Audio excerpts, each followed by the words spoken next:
আবার দেখি আমার বাড়িতে নতুন মানুষরা এসেছে। তারা, এই বাড়িটাতে তোরা কয়দিন থাকতে পারবি? এমন জ্বালানি জ্বালাবো না, এইখান থেকে পালিয়ে বেরাবি। তারা, দেখাচ্ছি মজা তো করে। শহরের রফিকের ট্রান্সফার হয় একটি ছোট্ট গ্রামেতে। ওইখানে এসে ওরা একটি বাড়ি নেই, আর ওই বাড়িতে রফিক তার বউকে নিয়ে গ্রামে চলে আসে। রফিক যে বাড়িটা নিয়েছে, ওই বাড়িটার সাথেই একটি বড় গাছ ছিল, আর ওইখানেই বসেছিল একটি শাকচুন্নি। অনেক বছর ধরে এই বাড়িতে কেউ আসতে পারতো না। শাকচুন্নি বসে বসে এই মানুষগুলোকে দেখতে থাকে। শাকচুন্নির ভয়ে এই বাড়িটাতে কেউ আসে না। সবাই এই বাড়িতে আসতে খুব ভয় করে। প্রথমবার রফিকরা এই বাড়িটাতে আসে। এই কি, আবার দেখি আমার বাড়িতে নতুন মানুষরা এসেছে। তারা, এই বাড়িটাতে তোরা কয়দিন থাকতে পারবি? এমন জ্বালানি জ্বালাবো না, এইখান থেকে পালিয়ে বেরাবি। তারা, দেখাচ্ছি মজা তো করে। শাকচুন্নির খুব রাগ হয়ে যায়, কারণ তার বাড়িতে নতুন মানুষরা থাকতে এসেছে। সে তো বলতাছে ওই মানুষগুলোকেও ও থাকতে দিবে না। আর ওইখানে রিমা আর রফিক ঘরের ভিতরে এসে দেখে ঘরটা ভালো হলেও ভিতরের সব জিনিসগুলোই এলোমেলো হয়ে পড়ে আছে। রিমা বলে, এই সমস্ত কিছু এখন সব ঠিক করতে হবে আমাকে। বাড়িটা কিন্তু দেখতে খারাপ না, বাড়িটা ভালোই আছে। আমি ভেবেছিলাম গ্রামের বাড়ি জানি কেমন হয়, কিন্তু এখানে এসে দেখি ভালোই আছে বাড়িটা। আমার তো পছন্দ হয়েছে, কিন্তু সারাগুলো বস্তু গুছাতে হবে।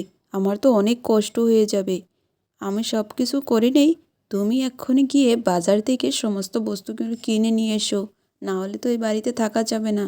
এই বাড়িতে তো খাবারও কিছু নাই। তুমি গিয়ে সব কিছু নিয়ে এসো। আচ্ছা ঠিক আছে রিমা, তুমি বাড়ির সমস্ত কিছু গুছিয়ে নাও, আমি বাজারটা করে নিয়ে আসি। না হলে তো খেতেও পারবো না, কিছু তো এই বাড়িতে নাই। আমাদের তো অনেক কিছু কেনাকাটা করতে হবে। আমি তাহলে তাড়াতাড়ি করে বাজার থেকে সব কিছু নিয়ে আসি, তুমি বাড়ির কাজগুলো করে নাও। আচ্ছা, তুমি তাড়াতাড়ি চলে যাও, কিন্তু বেশি দেরি করবে না। একা একা বাড়িতে আমার কিন্তু ভালো লাগছে না। আমার কিন্তু ভয়ও লাগছে। একা একা এত সময় থাকতে পারবো না। তুমি গিয়ে তাড়াতাড়ি করে সবগুলো জিনিস নিয়ে এসে যাবে। রফিক রিমাকে বাড়িতে রেখে সে বাজারে চলে যায়। আর ওইদিকে রিমা বাড়ির সমস্ত কাজগুলো গোছাচ্ছিল।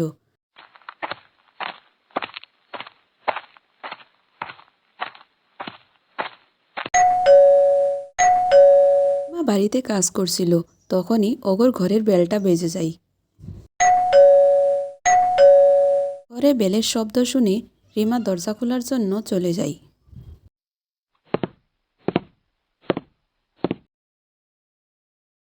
আপনি কে? আপনাকে তো চিনলাম না। আমাকে তুমি চিনবা না, আমি এই গ্রামেরই। তোমরা এসেছো দেখে তোমাদেরকে দেখতে এসেছি। এই বাড়িতে তো অনেক বছর ধরে কেউ আসে না। তোমরা এই বাড়িতে এসেছো, তাই ভাবলাম দেখিয়ে আসি। ও আচ্ছা, আসুন আসুন, ভিতরে আসুন। আমরা তো আজই এসেছি। আসুন ভিতরে আসুন। আপনারা যে এই বাড়িতে এসেছেন, আচ্ছা, বাড়িতে আসার আগে তো কাউকে জিজ্ঞেস করতে হয়। গ্রামের মানুষকে তো জিজ্ঞেস করতে পারতেন। এই বাড়িটা নেওয়ার আগে কি কাউকে জিজ্ঞেস করতে মনে করলেন না? আপনারা কি জানেন এই বাড়িটার কথা? আপনারা তো এবার প্রথমবার এসেছেন। আমরা তো শহর থেকে এসেছি। এই বাড়িটা নেওয়ার আগে কাউকে কেন জিজ্ঞেস করব? আমাদের নিতে ইচ্ছে গেছে তাই নিলাম। তাতে কি হয়েছে? এই বাড়িটা কি আপনার ছিল আগে? বাড়িটা নেওয়ার জন্য কাউকে জিজ্ঞেস কেন করব? আপনি এইভাবে কেন বলছেন বলেন তো? আপনার বাড়ি নেওয়াতে কারও সমস্যা হবে না। সমস্যা যা হওয়ার সে তো আপনারই হবে। এই বাড়িটাতে তো কেউ আসে না, সবই ভয় করে। এই বাড়িতে একটি খারাপ ছায়া থাকে, যা সবার ক্ষতি করে। এই বাড়িতে কাউকেও আসতে দেয় না। আপনারাও এখানে বেশি দিন থাকতে পারবেন না। আপনারা এখান থেকে চলে যান, না হয়তো আপনার অনেক ক্ষতি হবে। আপনারা বুঝতে পারছেন না, তাই এখানে এসে গেছেন। এতে আসতে সবাই অনেক ভয় করে। আপনার কথা শুনে তো আমার হাসি পাচ্ছে। এই কি বলছেন আপনি? আজকালও আপনারা এইসবে বিশ্বাস করেন? এইসব ভূত বলতে কিছু হয় না। ভূত বলতে কিছু হয় না, এসব এমনি কথা। গ্রামের মহিলাটির কথা শুনে রিমা তো হাসতে থাকে, আর ওই মহিলাটিকে বলে, এসবে আমি বিশ্বাস করি না। তারপর মহিলাটি বাড়ি থেকে চলে যায়। তারপর তার স্বামী বাড়ি ফিরে আসে। তারপর বাড়ি ফিরে আসার পর তার স্বামীকে সব কথা সে খুলে বলে। একটি গ্রামের মহিলা আসে, তাকে কীভাবে এসব কথা বলে গিয়েছে। এসব কথা শোনার পর তার স্বামীও তো অবাক হয়ে যায়। বাজার করে বাড়িতে আসে আর আসার পর রিমার হাতে সব কিছু তুলে দেয়। দেওয়ার পর বলে, আমার জন্য কিছু রান্না করো, আমার তো খুব খিদে পেয়েছে। রিমা তখন রান্নাঘরে চলে যায়।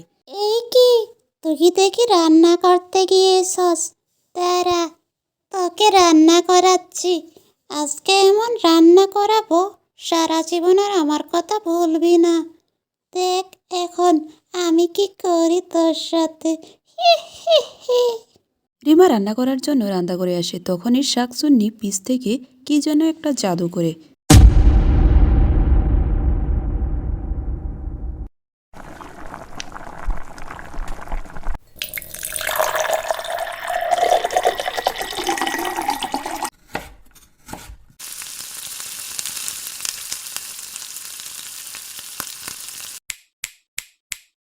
শাকচুন্নি ভুলবশত ভুল মন্ত্র পড়ে দেয়, যার কারণে রিমার সব রান্নাবান্না আরও বেশি সুন্দর হয়ে গিয়েছিল। রিমার হাতগুলো এমনভাবে চলছিল, তার যেন কোনো কষ্টই হচ্ছিল না। সমস্ত কাজগুলো এমনভাবে গুছিয়ে নিয়েছে যেন জাদু হয়ে গিয়েছে। সমস্ত রান্নাবান্না করার পর রফিক বলে, কি সুন্দর একটি গ্রান বার হচ্ছে, কি এমন রান্না করলা? আগে তো কখনো এমনভাবে রান্না করলা না, আগে তো তোমার হাতে এমন কোনোদিনও খাইনি। কী সব রান্না করলা তুমি? তাড়াতাড়ি আমাকে দাও। রান্না করা সমস্ত কিছু রান্নাবান্না তারপর বিছানায় এনে রেখে দেয় আর দুইজনে খাইতে বসে।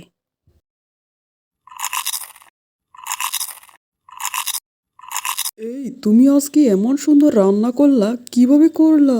তুমি তো আগে কখনো করনি। আর এই কিভাবে খাচ্ছ? সব কি আজকেই খেয়ে নিবে? একটু লাহে লাহে খাও। আমার তো বিশ্বাসই হচ্ছিল না ওর হাতের রান্না এমন স্বাদ। সেই তো খেতেই থাকে, নিজের রান্না এমনভাবে খাচ্ছিল যেন কোনো 5 স্টার হোটেল থেকে এনেছে। মা বলে, আজকে যেন আমার হাতে কিসের জাদু এসেছে যে আমি এমন সুন্দর রান্না করেছি। আমার তো বিশ্বাসই হচ্ছে না যে আমি এত সুন্দর রান্না করতে পারি, আমি তো হোটেলও দিতে পারবো। তোমার মা আমাকে কত কথা শুনিয়েছে রান্নার জন্য, আজকে তো এই খাবার যদি খেত ও তো হাত চেটে চেটে খাতো। আমার তো বিশ্বাসই হচ্ছে না যে আমার হাতে এত জাদু আছে। এই কি, ভেবেছিলাম এগোরে ডর দেখাবো, এখন তো দেখছি আরো উল্টো এগোর জন্য আমি ভালো কাজ করে যাচ্ছি।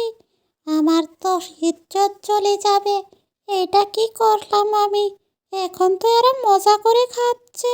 ওই ভেবেছি রান্নাটা নষ্ট করব, উল্টো তো ভালো করে দিয়ে এসেছি। এখন ওরা মজা করে খাচ্ছে। আমার কি কপাল, আমার কপালটাই খারাপ। এখন দেখছি এগুলোও আমি ডর দেখাতে পারছি না। কি যে হবে আমার। শাকচুন্নি তো ওর খাবারটা নষ্ট করতে পারলো না, তাই ওর অনেক মন খারাপ হয়ে যায়। তাই সে গিয়ে তার গাছে বসে থাকে, বসে বসে দেখতে থাকে। এই সুমি, সুমি, সকাল হয়ে গেছে কখন? তুমি উঠবে না? কিছু রান্না বান্না করবা না? আমি তো কাজে যাব। মেয়েটাও তো খালি পেটে আছে, উঠে তো তুমি কিছু রান্না বান্না করতে পারো। কি হয়েছে তোমার? এত চিল্লাচিল্লি করে আমার ঘুমটা কেন নষ্ট করলে? তুমি জানো না এটা আমার শোয়ার সময়? আমি এত তাড়াতাড়ি উঠতে পারি না, আমাকে একটু ডাকাডাকি করে একদম আমার ঘুম নষ্ট করবে না, আমি ঘুমাতে যাচ্ছি। হাসিম মন খারাপ করে না খেয়ে গরুটাকে নিয়ে বেরিয়ে পড়ে তার কাজের জন্য।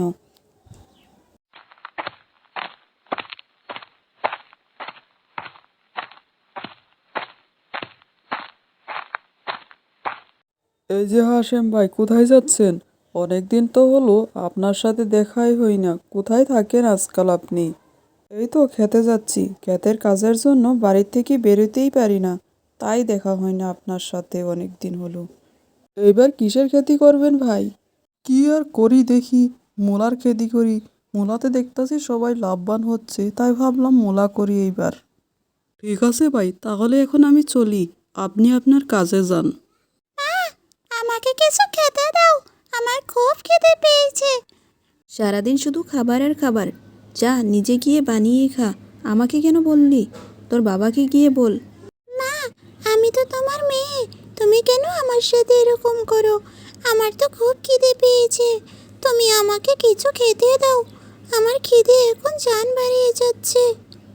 একদম মুখে মুখে তর্ক করবি না, যা বলছি এখান থেকে। আমি পারবো না, যা গিয়ে তোর বাবাকে বল। সুমি বাড়ির কোনো কাজ করতো না, ও সারাদিন বসে থাকতো, শুয়ে বসেই তার দিন যেত। সে তার নিজের ছোট্ট মেয়েটাকেও খাবার দিত না। মেয়েটা খাবার জন্য ছটফট করছিল। সুমি মেয়ের জন্য কোনো খাবার বানায়নি। সে মন খারাপ করে বারান্দায় বসেছিল। তখনই ওইখানে তার বাবা আসে। মিলিমা, এইখানে একা একা বসে আছো কেন? তোমার মা কোথায়? আমি তো তোমার অপেক্ষা করছিলাম। মা এখনো কিছু রান্না করেনি। আমার খুব খিদে পেয়েছে, তোমার অপেক্ষায় বসে আছি। কি বললি? এখনো তোর মা ওঠেনি? তোকে কিছু খাবারও দেয়নি? দাঁড়া, আজকে ওর কি একদিন কি আমার একদিন। আজকে ওকে একটি উচিত শিক্ষা দিব। দাঁড়া।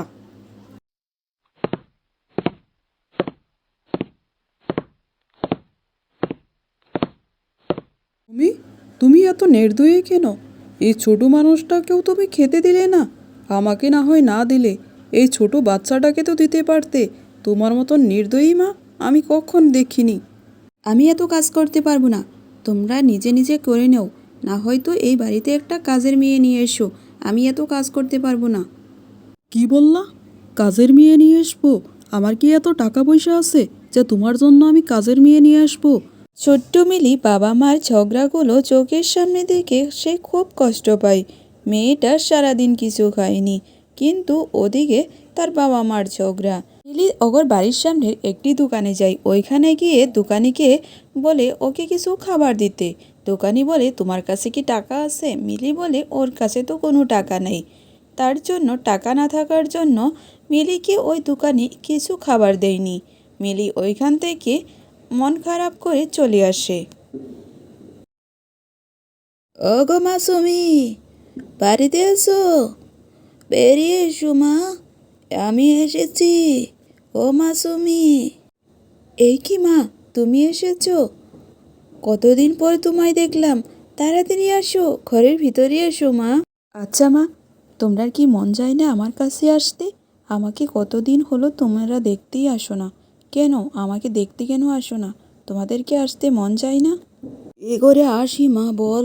আমার শরীরটা তো ভালো থাকে না, শুধু বেমার আর বেমার। তোর বাবারও শরীরটা ভালো নয়, তাই আসতে পারি না।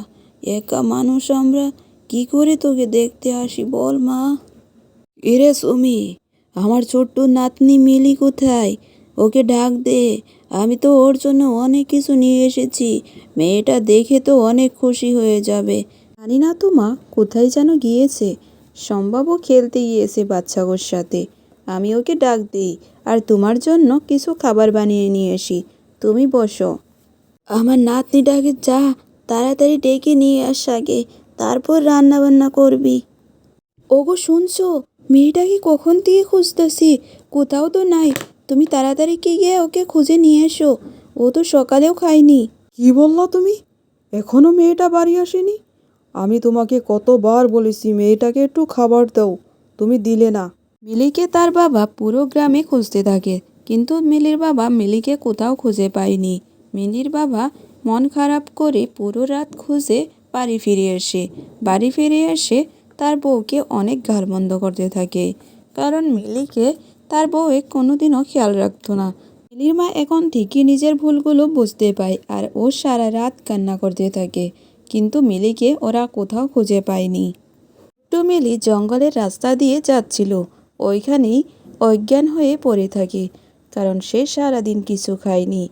তারপর এই মেয়েটার কাছে নেমে এসে একটি পরী জাদু করে মেয়েটিকে জাগায়, আর মেয়েটিকে জিজ্ঞেস করে সব কিছু। মেয়েটি যখন সব কিছু ওকে খুলে বলে, তখন ও জাদু করে ওকে খাবার দেয়। ছোট্ট মিলির সাথে পরী অনেকক্ষণ গল্প করতে থাকে, আর দুইজন অনেক মজা করতে থাকে। ওদিকে মিলির বাবা মার যেন বুকটা ফেটে যাচ্ছিল মিলির জন্য। ছোট্ট মিলিকে না দেখে তার মা কেঁদে কেঁদে শেষ হয়ে যাচ্ছিল। কিছুক্ষণ পর মিলি ফিরে আসে বাড়িতে। মিলিকে দেখে তো তার বাবা মা খুব খুশি। মিলির মা নিজের ভুল বুঝতে পায়, আর মিলিকে বাড়িতে আসার লগে লগে জড়িয়ে ধরে, আর ওকে আদর করতে থাকে, আর বলে ওর সাথে আর কোনোদিনও এরকম করবে না। শহরের মিমি গ্রামের এক গরিব ছেলের প্রেমে পড়ে যায়। মা বাবার অনুমতি ছাড়া গ্রামের আকাশ নামের একটি ছেলেকে বিয়ে করে। মা বাবার অবাধ্য হয়ে করা বিয়ে তার জীবনের কাঁটা হয়ে দাঁড়ায়। মিমির শাশুড় শ্বশুরই মিমিকে একেবারেই সহ্য করতে পারতো না। মিমির উপর অনেক অত্যাচার করত। মেয়েটাকে দিয়ে বাড়ির সমস্ত কাজ করাতো। মা বাবার একমাত্র আদরের মেয়েটা হয়ে গেল এই বাড়ির অবহেলার পাত্রী। ভালোবাসার বিয়েটা মিমির জীবনের কাঁটা হয়ে দাঁড়ায়। আকাশ তার মা বাবাকে খুব ভয় করত। মিমির সাথে হওয়া অত্যাচারের কোনো প্রতিবাদও করতো না আকাশ। মিমিকে তার মা বাবা বাড়ি থেকে বের করে দেয় আকাশকে বিয়ে করার জন্য। মিমির কাছে যাওয়ার জন্য কোনো জায়গাও ছিল না, তাই সবার অত্যাচার সে মুখ বুজে সহ্য করত। আমার কত আশা ছিল, ভেবেছিলাম আমার ছেলেটাকে দেখে শুনে একটা ভালো ঘরের মেয়ে বিয়ে করাবো। আমার কপালে আর জুটলো না, আমার কপালটাই খারাপ। কি একটা মেয়ে এনেছে, কোনো কাজেই আসে না, সারাদিন শুধু শুয়ে বসে থাকে। ছেলেটাকে কি যে জাদু করেছে, সারাদিন ওর কথাই উঠে বসে। আরে, ওই মেয়েটা তো ভালোই আছে, অনেক কাজ করে। সারাদিন তো তুমি ওকে দিয়ে সমস্ত কাজ করাও। আর কত কাজ করাবে মেয়েটাকে দিয়ে? আমি কি বলি, তুমি এখন এই মেয়েটাকে মেনে নাও, তাহলেই তুমি শান্তিতে থাকতে পারবে। সমস্ত কাজ করে এর থেকে ভালো মেয়ে আর পাবে না তুমি, বুঝেছো? ওরে বাবা, এত দরদ দেখি! এখন দেখি তোমাকেও এই মেয়েটাকে বশ করে নিয়েছে। আগে ছেলেটাকে বশ করেছিল, এখন দেখি তোমাকেও করে নিয়েছে। আমি ওই মেয়েটাকে কখনো মেনে নিব না। তোমাদের মেনে নিতে মন গিয়েছে, তোমরা নাও, আমি পারবো না। এই মেয়ে, যাও তো এখন, গিয়ে বাসনগুলো মেজে নিয়ে এসো। সারাদিন শুধু আরামই করবে বসে বসে, বাড়িতে তো একটা কাজও করো না। গিয়ে এক্ষুনি গিয়ে বাসনগুলো মেজে নিয়ে আসো। ওই যে পুকুর পাড় আছে, ওইখান থেকে মেজে নিয়ে আসবে। কথাটা যেন মনে থাকে। তাড়াতাড়ি এখন চলে যাও। হে সৃষ্টিকর্তা, আমি এ কি ভুল করে ফেললাম? আমি তো নিজের কপালটাকে নিজেই খারাপ করলাম। মা বাবার কথা না শুনে এই ছেলেকে বিয়ে করে তো আমার জীবনটাই শেষ হয়ে যাচ্ছে। আমি এ কেমন বাড়িতে এসেছি, যেখানে আমার সাথে এত অত্যাচার হয়, আমাকে প্রতিদিন এত এত কাজ করতে হয়, তবু কারো মন পাই না। কেন যে আমি এই কাজটা করলাম, কে জানে। এখন নিজের জীবনটাকে নষ্ট করে এখন তো মা বাবার কাছেও যেতে পারি না। আমার যে কি হবে কে জানে। আমার উপর দয়া করো সৃষ্টিকর্তা।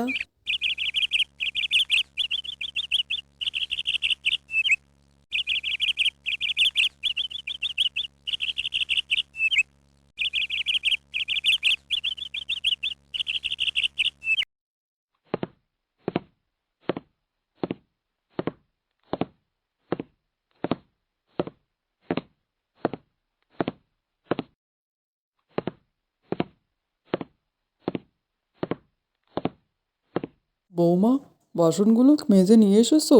আচ্ছা, ভালো করেছো। এখন যাও তো, ঘরের ভিতরে যাও।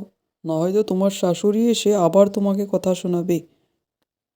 আমাকে ক্ষমা করে দিবে বৌমা, আমি তোমার জন্য কিছুই করতে পারি না। তোমাকে এই বাড়িতে অনেক অত্যাচার সহ্য করতে হয়। আপনি কেন ক্ষমা চাচ্ছেন বাবা? আপনি ক্ষমা চাবেন না, আপনি তো কিছু করেননি। এটা আমার কপালে লেখা ছিল, তাই আমার সাথে এরকম হচ্ছে। রিমার শাশুড়ি বিছানায় বসে বসে রিমাকে নতুন নতুন আবদার করতে থাকে। ওকে নতুন নতুন খাবারের নাম বলতে থাকে আর ওইসব বানিয়ে নিয়ে আসতে বলে। রিমাকে শান্তিতে 2 মিনিট বসতেও দিত না। ও যত পারে সমস্ত বাড়ির কাজ যেন ওই মেয়েটাকে দিয়ে করানোর জন্য চেষ্টা করতে থাকে। এই যে মেয়ে, এখন যাও, গিয়ে ভালো করে কয়েকটা সিঙ্গারা বানিয়ে নিয়ে এসো তো। লগে চাও বানাবে। তোমার শ্বশুরের খাইতে খুব ইচ্ছে করছে, এখন গিয়ে তুমি বানিয়ে নিয়ে এসো। রিমা বাড়ির সমস্ত কাজ করতে করতে ক্লান্ত হয়ে যায়। এক সময় ক্লান্ত হয়ে সে বাড়ির থেকে বেরিয়ে গিয়ে এক গাছের নিচে বসে থাকে। ওইখানে একটি ছোট্ট মেয়ে আসে। দিদি, তোমার কি হয়েছে? তুমি এখানে একা একা কেন বসে আছো? তোমার এরকম মন খারাপ কেন?